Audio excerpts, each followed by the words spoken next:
Since the beginning of movies, people have always been drawn to this perceived danger, whether it be a horror movie or a disaster movie. I think they want to get as close as they can to it. They want to experience what it feels like, but they want to know they're safe.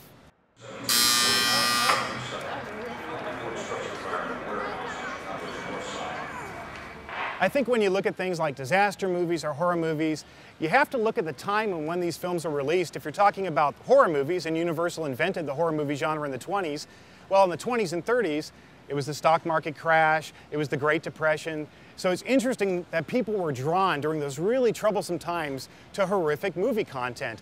And the same thing was true in the 1970s when we invented the disaster movie genre. Because if you look politically, we were going through Watergate, the Vietnam War was still raging, and there was the big oil crisis and gas lines were stretched for miles, yet people were going to the movie theaters to see disaster movies. And here in the theme park, we've replicated those movies for our guests. So if you ride the studio tour, you're going to experience a massive earthquake. You'll also experience a collapsing bridge, a flash flood.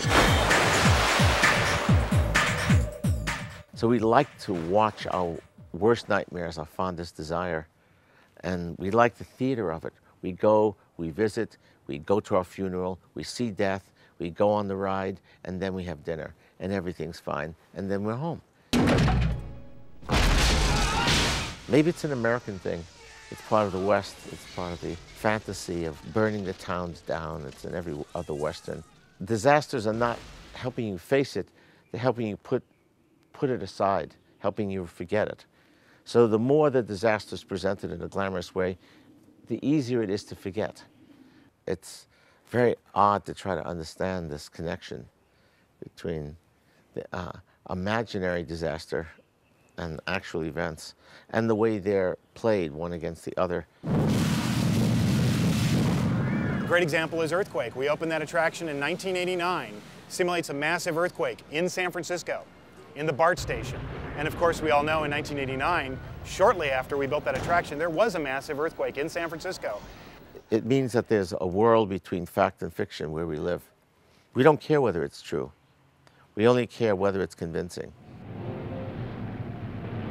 It's difficult to separate collective manipulated memory from what's actually happening. I think we no longer can separate the difference, which is a definition of being mentally ill.